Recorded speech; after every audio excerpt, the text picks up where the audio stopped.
Hey guys, it's Joe Ribs here, and tonight I'm going to talk about stealth operations and smash and grabs. We're going to get there eventually, but I'm going to tie it into a larger conversation about the idea of balance in a world where the player has unknown skill.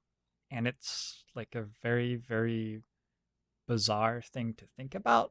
So I want to begin with like sort of a fairly simple example. Imagine a game where you are presented two options. One option is to roll a dice and you get as many points as are on the dice. And the other option is to roll three dice. If you can multiply together the numbers that those three dice show in under 15 seconds, you get the number of points that they multiply to. But if you can't, you get no points. Let's say that I have this game and I come to you and I say, handsome viewer, uh, how large should the dice be for each of these two options in order for the game to be balanced? You're you're being presented with a question that's sort of impossible to answer because it's entirely dependent on like how good is the guy who's playing it at multiplication. If it's being played by a 4-year-old who can't multiply at all, you could have like a d6 versus 3 dice with 100 numbers on them, and the 4-year-old's going to be best served rolling the d6. But if you're presenting it to somebody with a degree in some like arithmetic, not really a degree in advanced mathematics because they don't sit at home multiplying dice all day, but somebody who does sit at home multiplying dice all day, say you present it to them, you might have to really aggressively balance it so that the one die roll isn't really worth that much less than what the three other dice multiplied together to. You might have to have like a dice with 100 sides over here versus some dice with 10 sides or 8 sides over here. So it's a really, really hard um, question to answer, like which of these options is balanced. And it's a question that we run into a lot balancing Long War 2, and it's really hard to answer every time that it happens. Serial. How do you balance serial? Serial is the Master Sergeant sharpshooter perk where every time you shoot for the rest of the turn, if you kill something, you get your actions refunded. Let's say that somebody is just starting to learn the game and they're bamboozling their way through the perk trees. Sorry, they're exploring their way through the perk trees. I didn't mean to like sound insulting. I played the game for the first time once too. Um, but like by the time that they get to Master Sergeant and they're picking which perks to pick, they'll see Serial and like they have some other soldiers and they're like okay or whatever, and they're trying to decide if they pick Serial, and then maybe they do and they like take it on a mission and they like forget to activate it, or they activate it and take a shot but they don't understand how exactly the two hit breakdown works and the shot grazes and doesn't kill, which is like completely understandable. You're not meant to, on the first time you play through the game, understand exactly how all of the classes develop. You're not meant to know exactly how all of the missions are going to go for the rest of the game. And the UI support isn't really there to understand how the two hit calcs break down. So it would not be at all surprising if that was your experience with Serial, and Serial wouldn't seem like it was that great. But take a different player who's been playing the game for a year and understands all of the perk trees by heart and understands what missions are going to be presented throughout the game and understands how the aliens patrol on those missions. And all of a sudden this player is able to like somehow corral the alien pods into a group together, get them to pull and go behind cover, but then they have a bunker buster rocket because they knew that Serial was going to be a thing that they worked to exploit, and they built a technical with cover destruction, and they destroy the cover, and then they have like a face-off assault who whittles down all the enemies, and then their sharpshooter who's on high ground with the perfect equipment, the right PCS, the right weapon mods on the rifle, and built from the right soldier using mechanics that let the person promote the right soldier to sharpshooter without using the GTS that aren't documented in the game and would be really, really hard for anyone to ever know without being told them. Um, all of a sudden kills 18 guys with Serial. And that player comes back and says, how did you guys balance Serial? What were you doing? This ability is completely bonkers OP. And meanwhile, the guy playing for the first week comes back and says, Serial doesn't seem that great. I don't know. I like double tap more, or I like AMF more. And both of those are valid because we're playing different games depending on how much we know.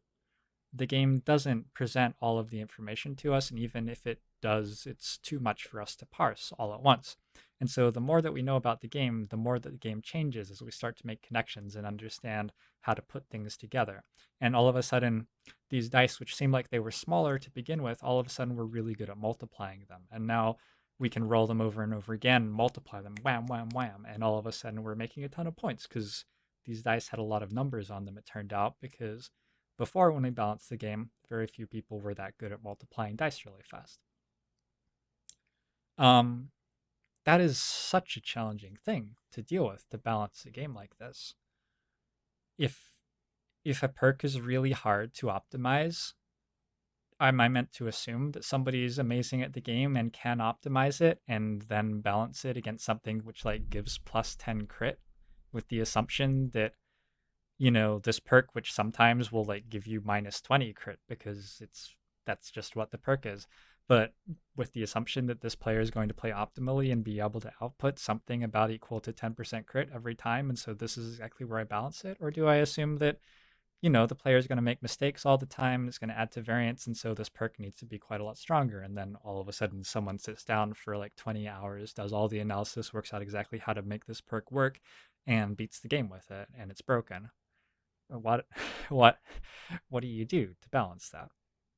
It's a it's a really, really, really interesting question, honestly. It's a question which applies to a lot of game design, and I don't have a good answer for it.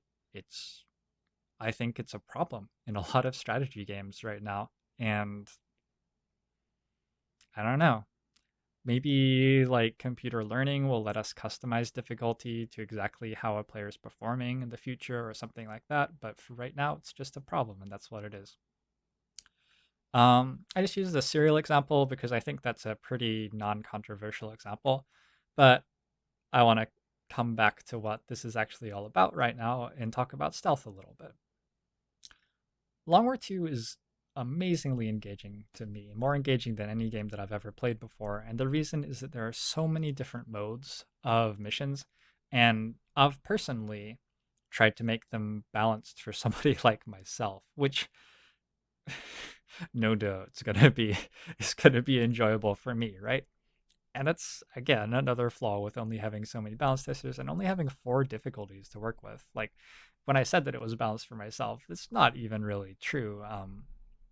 X-Wins and I are both giving balanced feedback on Legends, so some of the stuff in Legend is like these are numbers that X-Wins finds to be right, and if it's something that he's spent more time working in the game on than I have, I'm gonna just like, sure, go for it. You're probably right.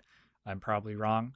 And on the other hand, if it's something that I've spent a lot of time working on in game, like pretty often, if we disagree, it's like, okay, yeah, you probably know more about this than me. Or, a ton of the time we just independently come to the same conclusions about balance. And that's what Legend ends up being. Like, more often than not, X-Wins and I have very similar ideas about where things should be in Legend. And I think that that's true of many players who play at the Legend difficulty. Generally, we're all doing pretty well in general. And so we have generally similar ideas about things like 0% supply rates.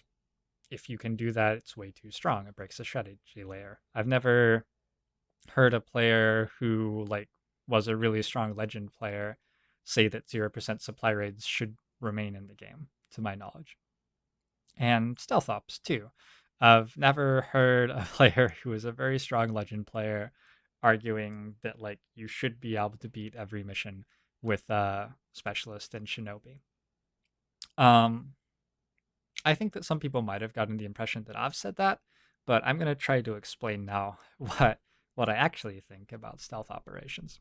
Um, First, though, I want to say like the guys who work on veteran and commander and also rookie balancing, my girlfriend worked a little bit on rookie balancing.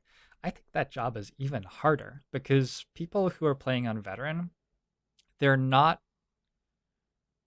they're not at like legend level, which means that they're not doing at least one thing perfectly right, but it could be anything. Like you could be really good at the strategic layer, but really bad at tactical and find that veteran was the right difficulty for you. Or you could be really good at tactical and really bad at the strategic layer and find that veteran was the right difficulty to you. And how on earth do you balance that? How are you going to present a difficulty to those two players which feels right to either of them? They're both going to feel like it's wrong. Like, yeah, I don't know. I balancing a game is is fascinating. Um, so back to stealth. Stealth is like at at its most complex, it's like rolling two dice and multiplying them together in this little metaphor. And it's not that stealth isn't engaging. I think that there's a lot of stuff that's really fun to play in stealth. And some people may not agree, and maybe that's because of how it's being presented, or maybe it's just like their personal tastes. Um, but like when I play a stealth mission, I have to decide, how am I getting there? Am I going to try to scout to find pods before, risking running past, or am I just going to try to assume that they're not there so that I can get to the objective faster to have longer to throw evac? Where am I going to throw the evac zone? Where am I going to throw it from? When am I going to throw it? Am I going to use intervention on my officer? How am I going to use Oscar Mike on my officer? Am I going to bring a third soldier for experience?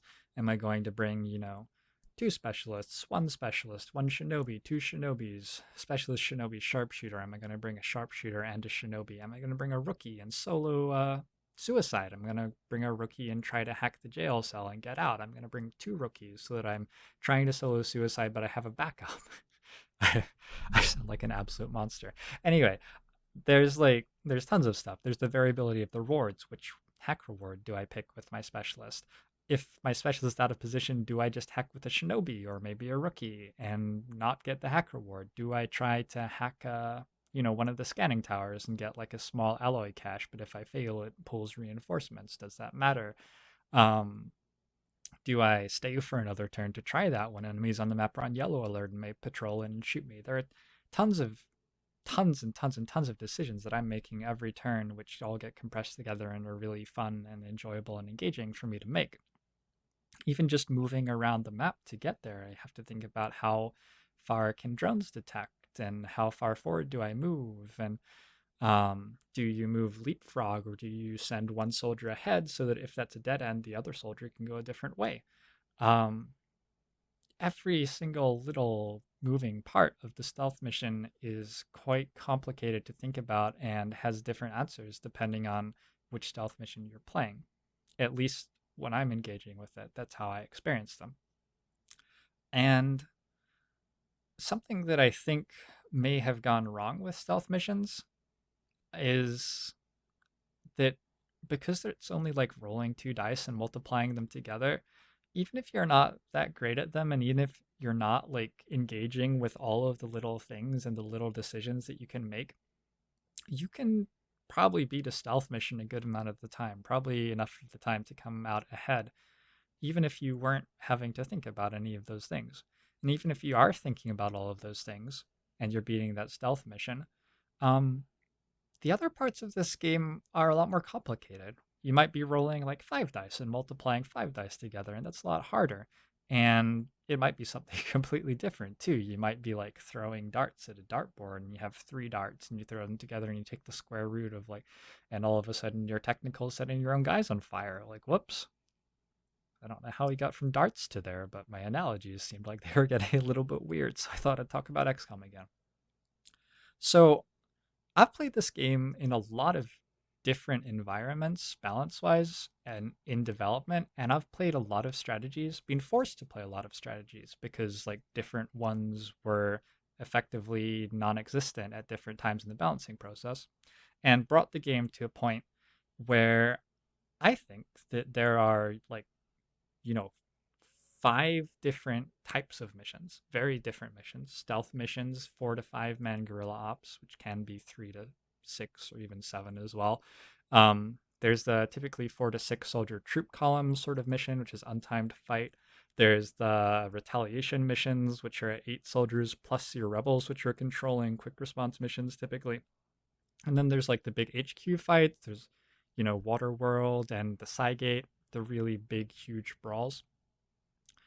And for my liking, all of those missions are fairly well balanced and very compelling. There are some strategic layer things which are quite loose still in 1.2 and hopefully are getting tightened up a bit in 1.3. But another thing is that a goal of the game's design is for the strategic layer to be a little bit loose, for it to have a little bit of give in it. And as a result, if you really pursue one strategy really hard, if you really focus on 5 soldier troop columns for the entire campaign, especially on difficulties lower than Legend, and even on Legend with like no house rules to make it harder than it is at the moment, you can beat a campaign pretty much pursuing one strategy. And so, when we present the player with this stealth strategy, which is just rolling 2 dice and multiplying them together in terms of difficulty and how many moving parts there are compared to other parts of the game, it's pretty easy for players to fall into that strategy and pursue it. And a lot of this was pointed out to me in a very well worded way on Reddit, and I'm probably not going to word it as well, but a lot of the like stealth mechanics sort of encourage you to fall into a ditch almost. Your path through the campaign toward the end of the campaign is less like a road that you can get off and more like a ditch which you're stuck in once you go for it. Like you start with a guerrilla tactics school and you train specialists and shinobis. Those guys can't really fight very well, and you don't have the AWCs super early, so you don't have, super pistol soldiers or something like that. And when you built the GTS, you didn't train like 6 technicals, so you're not able to blow up 4 to 5 soldier guerrilla ops. And because you're stealthing stuff, you don't get loot as often, and you, believe it or not, actually fail a few more missions than you would if you were identifying the right missions to send more soldiers on. And so you may not get quite as many mission rewards, and as such, you're not expanding quite as fast, and your economy is not quite as strong. And so you're not quite rich enough to be beating as many troop columns or supply raids as somebody else might be. And you get stuck in this little rut of stealth where your specialists and shinobis are what you know, and they're what's good. Like, legitimately, at that point, they are what's good, and they're better than the other things in the campaign because that's what you've been doing. And you experience this game where those are the like things that matter, and they're easy, and everything else is really hard. And part of the reason for that is that it was allowed to happen deliberately. And part of the reason for that is that maybe it's not balanced aggressively enough for how easy it is to do. Um, but there are other strategies which, a 0% supply rate. Okay, my first campaign, I broke really hard with stealth because stealth was the new cool thing in Long War 2, in my opinion. Never happened before in an XCOM game. Really cool, and I enjoyed playing it as a new thing and showing it off. Unfortunately, a lot of people, I think, watched stealth be a thing, and their thought was like, "Oh my God, this isn't XCOM anymore. I don't like this," which is really unfortunate because in my second campaign, like 70% of my playtime was playing 0% supply raids, um, with 10 soldiers against 40 plus enemies, just blowing up the entire map. I played 12 of them from April 15th until June 15th, and I was King Midas at the end. I was absolutely sick of them. Oh my God. And it's further really unfortunate because in my 1.3 campaign, or 1.2 campaign, sorry, I went for the AWC first and I trained a lot of pistol perks, which are really, really strong if you optimize them.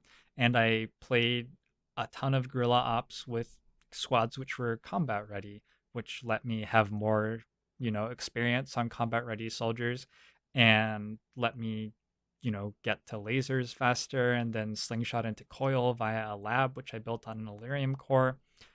Illyrium power supply, a power coil, that's what it's called. So my 1.0 campaign was largely about stealth, and I think that, Xwins has played a lot of stealth in his YouTube campaign as well, and that's something that people have been watching, and it's a pretty easy thing to, see how this works and reproduce it. But my other campaigns have been a lot less about stealth, and frankly have, I've said the stuff that I've been doing in those campaigns has needed to be nerfed. as much as stealth has needed to be nerfed. It's a loose strategic layer. You can break it lots of different ways. And the easiest ways to break it are probably stealth and 0% supply rates, and those are things that people have latched onto. So, with all of that said, in 1.3, we're going to be making some changes to stealth to make it a less strategically compelling option. The idea being that like you're not going to be quite as able to just do every mission with a specialist in Shinobi, and because of that, stealth can still be an option in some cases and still be an interesting part of the game, but people aren't going to be able to put campaigns together where they just 100% rely on stealth and that takes them to victory because we can't let people have that because they will do it, unfortunately. It would be sort of nice if it was an available thing which people didn't do, ironically. I think in vanilla XCOM 2 there was some stuff that you could really abuse stealth with, but people didn't, like in vanilla. Maybe not quite as much in Long War 2, because in Long War 2 we changed how mission experience works. That's a really big thing. Um, one of the first experiences that I had with stealth developing it was this was back basically in the vanilla rule set for pods moving around, and I just like picked a shinobi at the start of the game after I'd finished Gatecrasher and was like, okay, I'm going to beat all of the missions with this guy and nobody else. And then he was a master sergeant in late March. And that campaign has since been lost to the annals of time. But yeah, that guy was a pretty strong soldier. So, a huge amount of balancing has gone on to change exactly how stealth works, how pods patrol, and stuff like that, and change how much experience you can get from stealth, and yada, yada, yada, yada. And a lot of balancing has gone on for a lot of other strategies in the game, which some people don't even really get to interact with because all they're doing is stealthing. One of the ways that we're going to reduce the amount of stealth that people can do is introduce a smash and grab mission as a new guerrilla op. So some of the liberation chain missions are best approached with stealth right now, and I think that will change a little bit and not change some as well. But guerrilla ops in particular can be quite abusive with stealth because there are so many of them and they're fairly easy to detect. And if you don't understand optimization of the strategic layer, you detect a ton of missions which are easiest to do with stealth. That's another part of the like difficulty thing. It's not like difficult to optimize the strategic layer, but you have to know how to do it. And if you don't know how to do it, you end up generating a bunch of missions which are best attempted with stealth teams. And it would have been better to optimize the strategic layer and get that mission with a higher expiration and send a combat team on and get your experience on more combat ready soldiers and pick up the loot as well and have a lower fail rate. But like if you don't know how to optimize the strategic layer, hey, stealth for you. So there are all these GOPs and guerrilla operations, and smash and grab being a new one means that you'll see fewer of the other ones. So there will be fewer chances to have like the data recovery missions or the jailbreak missions that were often attempted with stealth. Um, even even those are going to have some changes to lessen the effect of stealth, probably. And smash and grab is a really, really cool mission, which is not really suited for a stealth team. I suggested smash and grab. We were like floating ideas for one new mission to sort of fill out the game, fill out something that was missing in it. And something that I identified as missing, this was a little bit after the game, a little bit before the game released. It was around the time that the game was releasing. And something that I identified as missing was a way to take a small squad of soldiers and, sort of fight a dynamic battle and get alien resources out of it. There was the troop column, but it's not a dynamic battle. There's no timer. There's no real decision making in a troop column. You just kill the guys. There's the supply raid, but the supply raid is, again, it's like the troop column. There's no timer. Often you're taking a lot of guys at once. There's not really that resistant, stealthy, not stealthy, rebellion, fighting against the odds sort of feel to missions like troop columns and supply raids. None of that race against time, which really was the new thing in XCOM 2. I say race against time, but the goal was not to have another timer mission. It was to have another mission where it felt like you were really struggling and weren't expecting to win a full victory. And so when I suggested the smash and grab, what I suggested was like your soldiers drop on one side of the map and there's a facility in front of you and there are crates. And there may be like 3 crates over here and 3 crates over here and 3 crates in the middle or something like that. And there's an evac zone on the other side of the facility. And the map has, some number of enemies and you have to decide, are you going to like go down the left side of the map, pick up those 3 crates over there and get out? Or are you going to try to go down the middle, kill everything, fan out, get all 9 crates, and get to the evac zone and leave? That might be a lot riskier. It will require more soldiers to do, but it will get you 3 times the reward, basically. So it's a dynamic mission that way, and you expect to have to make decisions as the mission goes on. Oh, actually, those crates are out of my reach, or oh, actually, I can maybe get more crates than I expected, and so on. I think the timers are fine in this game, so I suggested just having like a 12-turn timer or something on the mission.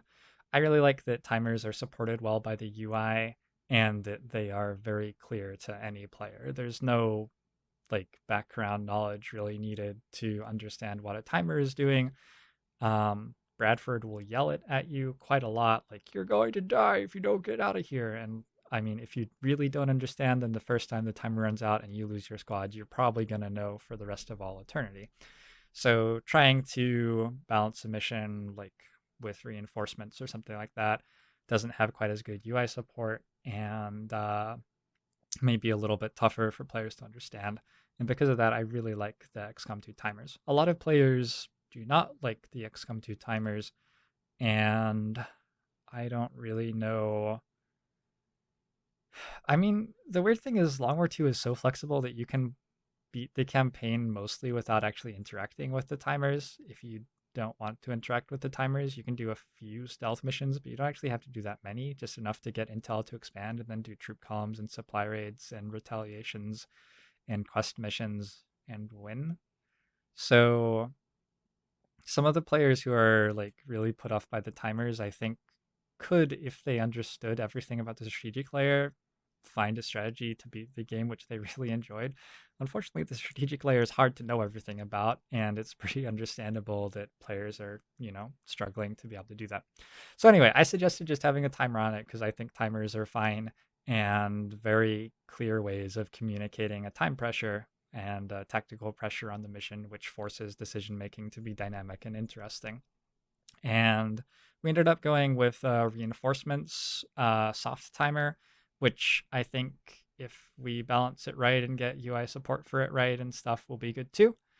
And but yeah, that's like basically the mission, and the goal is to just provide this mission, which is obviously giving you some stuff that you need, with some soldiers that are not stealth oriented soldiers, probably soldiers who have to be able to fight in combat, run in, pick up the crates. The more soldiers you bring, the more crates you can pick up. So you have some pressure on you to find extra soldiers in the barracks to bring, which is really cool. There's no mission like that actually before in XCOM. There's no mission where like you have to have more than 3 soldiers for some reason, right? Like if you had 3 soldiers who were really, really strong, you could beat any mission in this game if they were strong enough.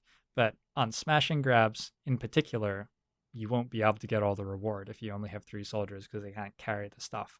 So I actually think that that's really cool because soldier hours and like barracks pressure is a real thing in this game. And with soldiers wanting to train officer perks and AWC perks and soldiers wounded and stuff, often you're running out of barracks space. And when you have this smash and grab, you're going to be thinking like, oh, I can probably beat an extremely light smash and grab with 5 soldiers right now. But if I brought 6, maybe I could get another crate. That's an interesting decision, which hasn't really been posed to the player before. So that's the goal with smash and grabs. The other angle that smash and grabs were meant to address was that like supply raids were super broken and people were reliant on them for their economy, their alloys and Illyrium. And so smash and grabs give you those alloys and Illyrium and supply in order to allow supply raids to become much harder to detect and beat.